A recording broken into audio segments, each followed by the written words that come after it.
सिकंदर बख्श जो है वो भी आज अपनी बर्थडे मना रहे हैं जी। और वो भी क्यों कह रहे हैं, बहुत से लोग आज अपनी बर्थडे मना रहे हैं, तो हैप्पी बर्थडे कहेंगे सिकंदर बख्श को। और सिकंदर बख्श ने 26 टेस्ट और 27 एक रोज़ा मैचेस में, बिल्कुल थोड़ा सा उनके बारे में बता दें, पाकिस्तान की नुमाइंदगी की है उन्होंने इन 53 मैचेस में 100 विकेटें हासिल की। देखें तस्वीर भी हमने कितनी जो अच्छी हमने लगाई तस्वीर है। सुबह भेजी थी आपको, वो दिखाए ना जरा आप टीवी। अच्छा आगे बताएं ना। वो है आपके पास तस्वीर। और नई दिल्ली में पहचान कौन वाला सेगमेंट होना चाहिए इस पे तो। हमने खैर इतना मुश्किल आपके लिए इसलिए नहीं किया कि नीचे सिकंदर बख्श लिखा भी हुआ है, तो आज उनको ICC रियल पीसीबी ने उनको विश किया है आज, तो हमने वहीं से जी ये तस्वीर जो है वो उठा ली है। 79 में उनकी 8 विकेटें आज भी हमारे जहनों में मसरूफ हैं। Sikandar, welcome to the show, happy birthday. आपने ये तस्वीर देखी है रियल पीसीबी ने जो लगाई है आपको विश करते हुए? नहीं, अभी तक नहीं। मैं तो इस्लामाबाद में अभी भी उठाऊं, कल पूरा ट्रैवल करके आया हूं, कल आज गया हुआ था मैं।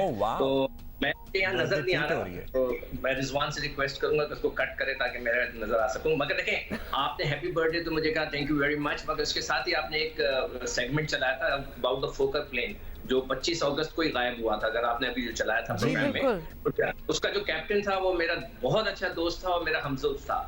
तो मुझे आज सारी स्टोरियां, पूरा वो जो हमारे पूरी फैमिली के ऊपर गुजरा था वक्त, वो मुझे याद आ गया। और वो आज भी हम, उनके बच्चे भी बड़े हो गए माशाल्लाह, सब अमेरिका में सेटल्ड हैं।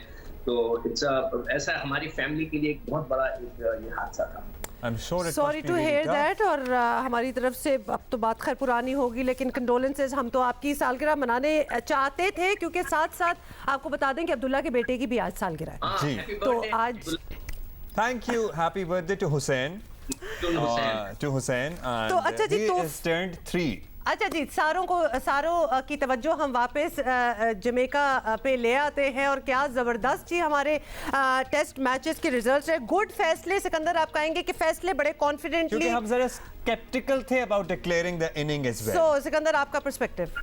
नहीं, देखिए यही बहुत ही लॉजिकल चीज थी, इसके अलावा कोई चांस नहीं था कि आपको मैच जीतते आप। देखिए हमने ये सीरीज 2-0 से जीत जानी चाहिए थी, मगर ये कि हमारे जो पहले टेस्ट मैच में कैचेस ड्रॉप हुए, तो जिसके वजह से ये फंसे हुए थे। अगर ये पहला मैच जीते हुए होते तो शायद ये इस तरह के डिक्लेरेशंस नहीं करते, but they have to do it, इसलिए कि उनको मैच जीतना था। और मैं समझता हूँ जो टर्निंग पॉइंट था हमारे पूरे इस मैच का, वो पहली इनिंग की बॉलिंग थी लड़कों की, खासतौर पे शाहीन की। उन्होंने उनको जो जल्दी आउट किया ना, उससे हमें टाइम मिल गया, वरना टाइम नहीं था, बारिश हो चुकी थी, कुछ वक्त जाया भी हो चुका था। तो उस लिहाज से जो फर्स्ट इनिंग की बॉलिंग शाहीन की थी, that is the turning point of the match, जिसने कितना स्पेस दे दिया पाकिस्तान क्रिकेट टीम को कि वो डिक्लेयर करे, तेजी से बैटिंग करे, डिक्लेयर करे और उनको अंदर डाल के आउट करे, और वो उसमें कामयाब हो गए। Very well done, I think it's an excellent performance. और पाकिस्तान की टीम की दोनों टेस्ट मैचेस में जबरदस्त परफॉर्मेंस रही। बस थोड़ा सा पहला मैच भी अगर हम अच्छी तरह खेल ले तो हम जीत गए थे सीरीज। अच्छा, अब इंडिविजुअल परफॉर्मेंसेस की जरा बात कर लेते हैं। शाहीन शाह अफरीदी का तो जिक्र किया ही है, इम्प्रेस्ड, फवाद आलम उनकी सेंचुरी, फिर ओवरऑल हम सबकी बॉडी लैंग्वेज, हमारी फील्डिंग, आपको किसने सबसे ज्यादा डिफरेंट टीम, आपको किसने सबसे ज्यादा इम्प्रेस किया?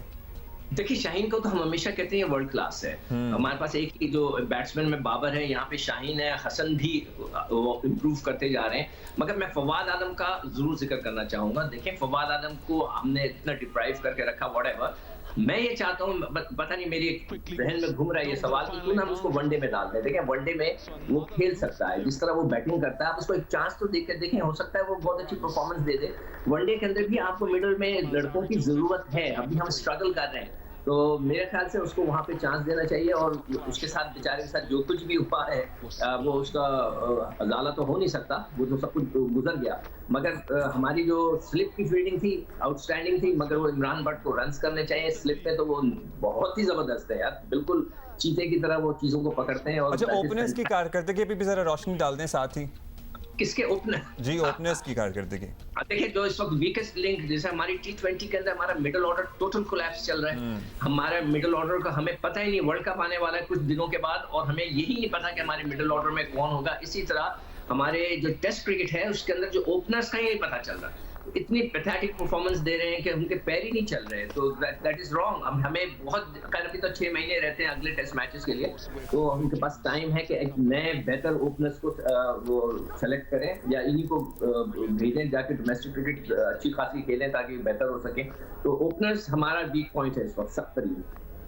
और राइट, अब क्या आपने बर्थडे रेजोल्यूशन तो नहीं पूछा? नहीं, बिल्कुल मैंने बर्थडे रेजोल्यूशन नहीं पूछनी थी। खैर वो बात हुई नहीं, लेकिन मैं सोच रही थी सिकंदर से इस पे बात नहीं हुई थी। सिकंदर, वो जो एक पीसीबी के लिए रमीज़ राजा साहब का नाम, लेकिन अब वो ऑब्वियसली कंफर्म नहीं हुआ क्योंकि जो प्रेजेंट पीसीबी के चेयरमैन हैं वो रहेंगे for another year it seem.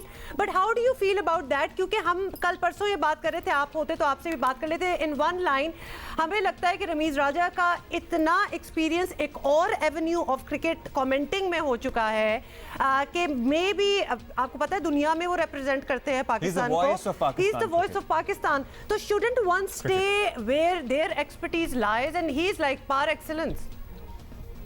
बैठा ये सोच रहा था, 3 इसमें पॉइंट्स है। नंबर 1 पॉइंट तो आपने कह दिया कि he is a commentator, professional है, पैसे कमाता है, ये ऑनरी जॉब है, इसको पैसे कहाँ से मिलेंगे, घर कैसे चलेगा। नंबर 1 पॉइंट तो ये हो गया। नंबर 2 कि उसका जो सारा वो खुदा भला करे जो क्रिकेट चल रही है वो इस्लामाबाद से चल रही है। वसीम खान साहब ने आके खुद बता दिया है कि जी हम जो है इस्लामाबाद से इंस्ट्रक्शन लेके क्रिकेट चला रहे हैं। तो क्या रमीज़ राजा आकर वो चीज कर सकेंगे जो अपनी है उनकी, या वही सिर्फ जो प्राइम मिनिस्टर की जो पॉलिसीज है उनको लेके चलेंगे? ये तो सेकंड पॉइंट हो गया। थर्ड पॉइंट ये हो गया कि उन्होंने कई लड़कों को क्रिटिसाइज किया है, जिसके अंदर फवाद आलम को उन्होंने कहा कि टेक्निकली तौर पे मैं उनको कभी नहीं सेलेक्ट करता, उनकी यूसुफ से झगड़ा हो चुका है उनका, और कुछ लड़कों के साथ भी इसका इशू है।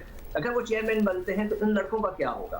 तो ये मेरे हिसाब से रमीज मेरा बहुत अच्छा दोस्त है। कोविड में उसने he was the only cricketer who called me कि मेरी सेहत के बारे में पूछने। I respect him for that, मगर मैं उसको एडवाइस करूंगा कि ना बने चेयरमैन, इसलिए कि अगर वो बने तो वो अपनी चीजें इंप्लीमेंट करे जो वो समझता है कि बेहतर है, वो किसी और का एजेंडा लेके ना चले। प्रॉब्ली वैसे वो अब बन भी नहीं रहे। हाँ, लेकिन देखिए आपकी बात भी बिल्कुल सही आपने कही है Sikandar. Thank you so much. हम आपको जाने देंगे ताकि आप अपनी बर्थडे जो है थोड़ी सी उसको सेलिब्रेट कर सकें। Thank you for being with us. यही होगा कि अब वैसे 6 किलोमीटर भागते हैं, आज भाग लेंगे। आज 8 भाग लेंगे।